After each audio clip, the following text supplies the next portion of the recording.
area of fascination is the Gundam franchise. Gundam is a prolific anime franchise that is practically synonymous with the mecha genre. It's been around for decades, and basically, if you've seen a mecha series, you've probably seen Gundam. And what's interesting is it started out as a very serious space opera where you have people fighting in space, you have political corruption, and just like a very self-serious approach to giant robot combat. But over time, we've seen kind of Gundam evolve. It's embrace different genres, it's willing to break out of its shell in a way that's been encouraging. And while Mobile Suit Gundam isn't explicitly an LGBTQ plus series, it has kind of resonated with this fandom in a way that they've been able to take certain coded aspects of the show and embrace them and feel represented and seen. You know, there's a lot of Gundam series that have characters wearing masks as a way to conceal identities. You have Gundam Wing, where there is so much male shipping going on, and even if this kind of coded characters aren't front and center in Gundam series, the fandom has been able to latch onto that, make it their own, and do exciting things with it. So a big deal with the latest Gundam series, The Witch from Mercury, is that it seemed initially that it was breaking a lot of Gundam norms. To begin with, it's kind of set in a school and evoking like a slice of life school setting, which has not been done in many Gundam series.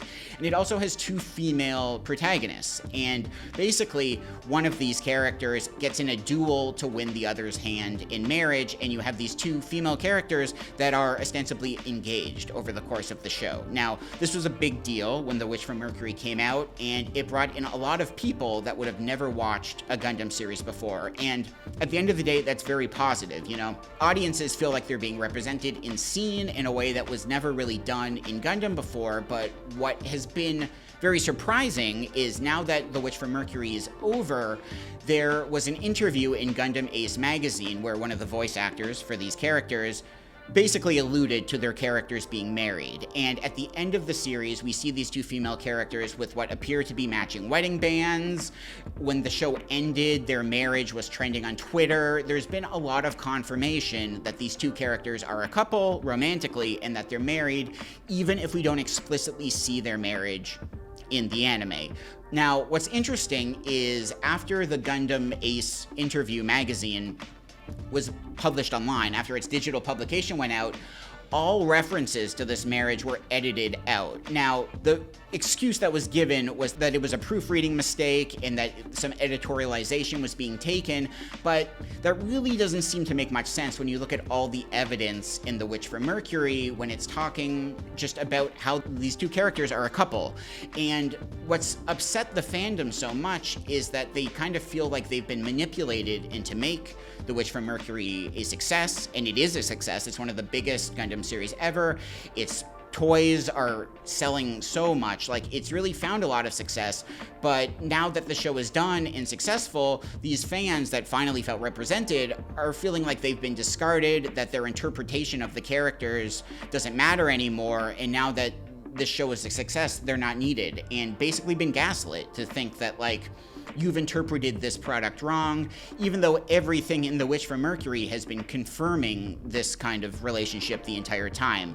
And it's really unfortunate. I mean, the fans are furious. There have been death threats made to the studio and stuff, and people have really been getting out of line on this, but in a way that is understandable. And it's just unfortunate that with how forward-thinking Gundam can be, and that if any mecha series was to take a risk like this, it should be Gundam. I mean, they have the legacy, they have the reputation, they have the fandom to do something like this and really not lose anything in the process. I mean, if it was a smaller independent series, this might be an issue, but Gundam has, you know, the infrastructure to make this work, so it's even more discouraging that they had a series that seemed to be really queer-coded and positive, and now that it's out and finished, they've kind of erased all that, called the fans wrong, and are just going back to what's worked in the past. And it's a really big deal. I mean, this is still the latest Gundam series, so it's unclear if these characters will return in the future, if there's more to be said with them, and if they might find a way to redeem themselves. I